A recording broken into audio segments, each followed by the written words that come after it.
Alright, today we're going to take a look at the bandsaw. Bandsaw is part of our machinery that's not meant to make things square. We're trying to make things that curved or cut at an angle. So, even though we do have a fence here, it's going to help guide us, get us close, but it's not going to be perfectly square. Again, if we want it to be perfectly square, we use our squaring sequence. So, the number one thing we can do on the bandsaw in order to make sure that we aren't going to hurt ourselves is to simply keep our fingers out of the cutting path. So usually I try to make sure that my fingers are to the left or to the right of the blade.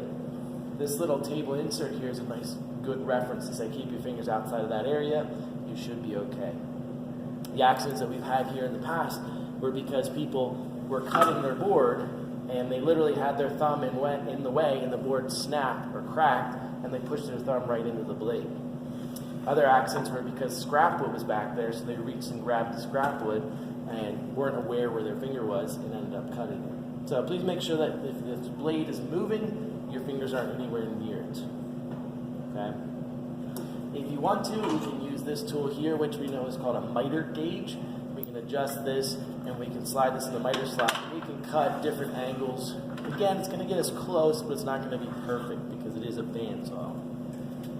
The reason it's called a bandsaw is because the blade is literally a band that goes around a wheel at the bottom and a wheel at the top here. This spins, it rotates down into the table.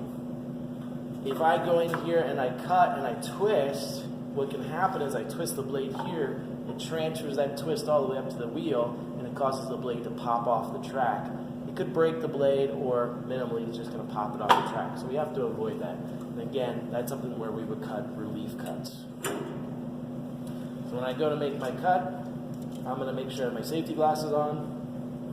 I'm going to hold my hands to the left or to the right as I make my cut to cut this board down the middle here.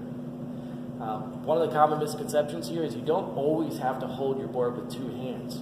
As long as my hand's comfortable and it's holding the board securely and I'm off to the side, I'm okay. In this case, if I want to cut this corner off here, it wouldn't make sense for me to hold this little piece. It's just not safe. So I can hold with my left hand and make that cut to cut the corner off. Right.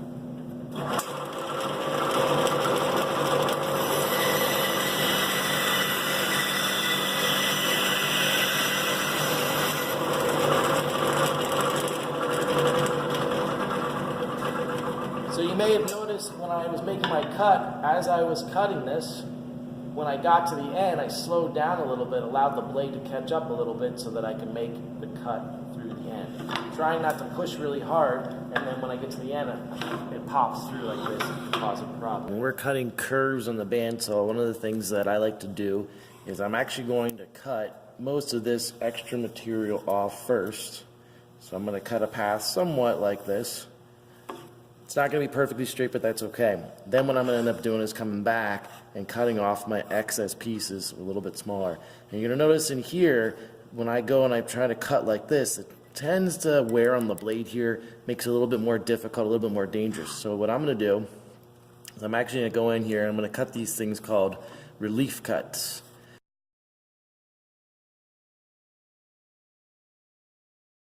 And they're going to help me as I come back. Once these are cut, and I come in here and I make cuts, this chunk's going to fall away. This chunk's going to fall away. It's going to help to relieve the friction that's on that blade.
So you can see my piece isn't perfect yet. I can probably get a little bit closer, but most of this I'm going to clean up using our sanding equipment.